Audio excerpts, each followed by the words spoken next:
Blue Lock has actually converted some of the community into Ness sympathizers with this recent chapter. Not me though, y'all stay safe out here. What's going on everybody, it's Animasu here as always with another weekly chapter review. We're going to be taking a look at Blue Lock's chapter 242 today, titled The Magician and the Blue Rose Part 1. I'm sure you already know the vibes, but if you enjoy the content I push out and want to support your local Blue Lock YouTuber, please make sure that you're subscribed to the channel, commenting on my videos, and even join the community Discord if that interests you. Channel members and Nitro boosters also get access to sneak peeks and other cool stuff, so I figured I'd just let y'all all know that.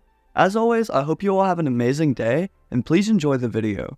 The intro text here says, Ness's past is finally revealed. In this lonely and isolated world, the only thing that bastard Munich's magician desired the most? His parents are then shown to be older seeming individuals, as he explains that they're both actually scientists. This matches the background, which seems to be that of a laboratory, with flasks, chemicals, and beakers everywhere. As Ness is then seen to be reading a magical book, he explains that his parents have told him ever since his birth that everything in this world can be explained by logic. The scene is then shown with a young Ness seemingly bleeding and all scratched up, seeking help from his father. He asks if it can all be healed with a healing spell, however his father quickly shoots down this talk, saying that Ness must quickly clean and disinfect it. He goes on to say that if the wounds are not properly taken care of, it could possibly get infected and slow down the healing process. He even further goes on to say that in the worst case scenario, Ness's wound could become necrotic and he could die. I mean, this guy's way too serious as a father, and it's super upsetting to see how innocent Ness was back then. He then seeks advice from his mother on the issue, however, asking if he'll really die if he becomes necrotic. His mother responds, however, assuring him that he will not die. Wow, is that too much to ask to just tell your child? She explains that if they treat the wound properly, then his chance of dying is less than 0.01%. She then scolds him though, saying that he must learn to deal with situations better himself, so as to not bother them with every little injury and cut. His siblings, however, are also assholes, with his brother asking if he's just stupid, and his sister calling him necrotic Ness. Another scene is then shown of Ness reading another book about magic, asking his brother and sister if he could possibly summon a monster himself. They scold him just like his parents, however, literally calling him a dumbass while asking what he's talking about. They apparently have told him many times before that there's no such thing as magic, and have told him not to read such garbage books. These panels too really hit hard right here, with Ness saying that there's no magic in his house. I mean, he barely looks 9 to 10 years old, and kids deserve to at least enjoy the few things they find in this world. Another funny little scene is then shown from Ness's childhood, where he's literally dressed up as a wizard with a staff. Outside in the snowy winter, he's attempting to bring a snowman he built to life, getting really into it while screaming out incantations. Like I said, it's just really wholesome, and it's very typical for what kids will do. His family once again ruins his fun though, as we see his brother snatch the staff away from him while calling him an idiot. Apparently they can't focus on their experiments because of him, and although he tries to explain that he was just practicing magic, this just ends up making them way more angry. His brother breaks the staff in half while screaming about how magic isn't real, and his sister kicks in his snowman while calling him a good-for-nothing idiot. They then even go to their parents and tell them how Ness was practicing magic again, asking if they're sure they're even related. Like, why does every single Blue Lock story have to be so dramatic? Like, look at this poor child. His parents prove once again that they also do not care, as they firstly are only worried about them dragging snow particles inside. His father then jumps right back into scolding Ness about them being scientists, as their only duty is to observe, research, and explain the natural phenomena. With a close-up of Ness and his father then being shown, he's told with a cold expression that people who foolishly believe in the impossible are not wanted within their household. Like bro, what kind of fairly odd-ass parents do these children have in the Blue Lock verse? This is terrible. As Ness begins to literally scream out while sobbing, his siblings just walk inside and leave him, while even saying that he definitely got the short end of the gene pool. This literally breaks the child Ness's heart, obviously, as he sobs out that scientists just don't understand. They just reject magic because it can't be explained in a scientific manner, nor do they even try to understand the sadness within his heart. His broken staff and snowman are shown too in the close-up, to really emphasize how terrible his family has treated him, and how broken he feels.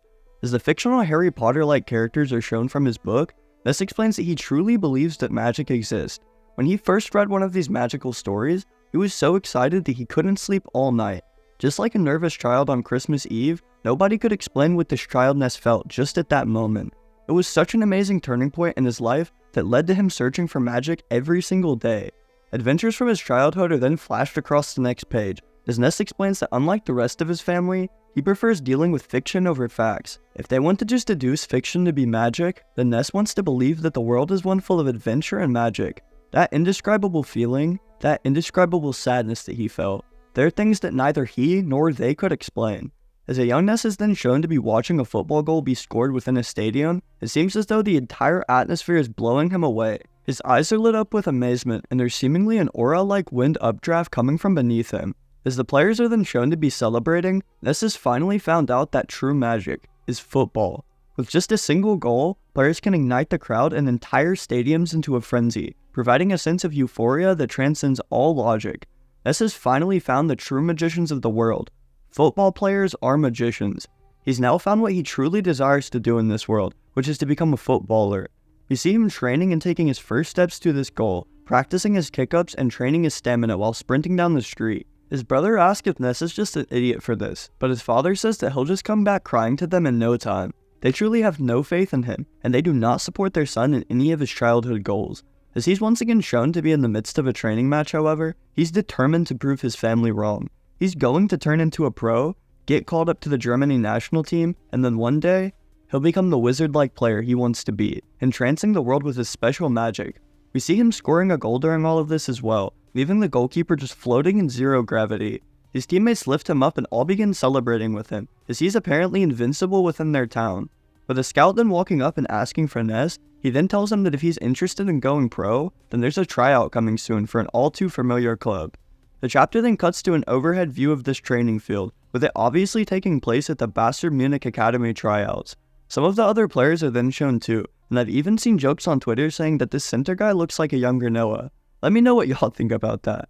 Ness's reaction is then shown to all of this as well, as he's kind of intimidated by the size and strength of the others. He's determined, however, to prove himself, as if he can show results within this scrimmage, the chances of him getting a pro contract with Bayern Munich will skyrocket.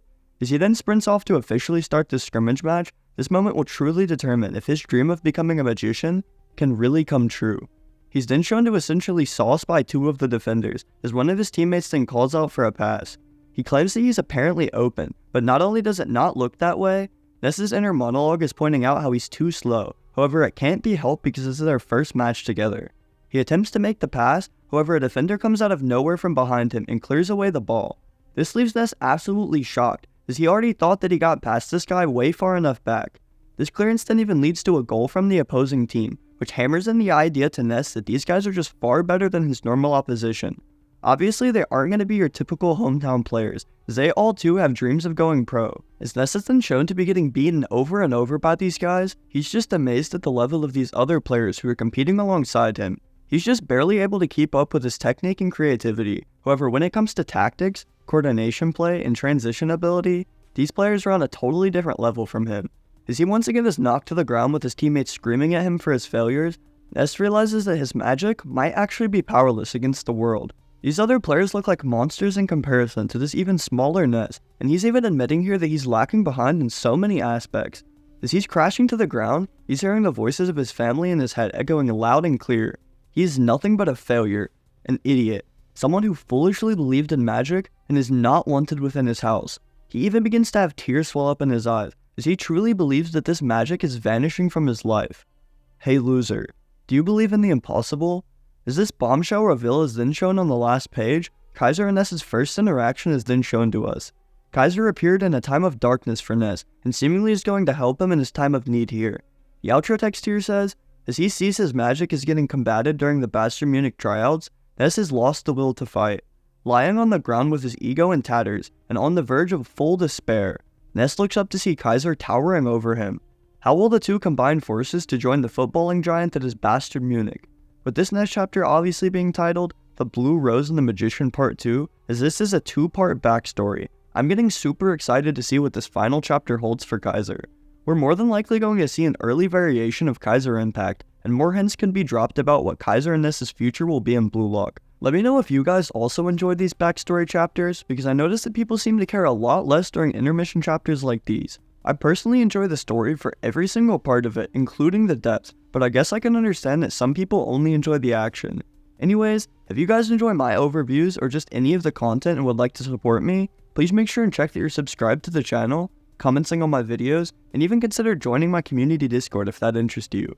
Nitro boosters and channel members get exclusive sneak peeks into my future videos, so I just figured I'd let you all know that. I hope all of you college peeps like me are studying hard for exam week, and that you all continue to have an amazing day.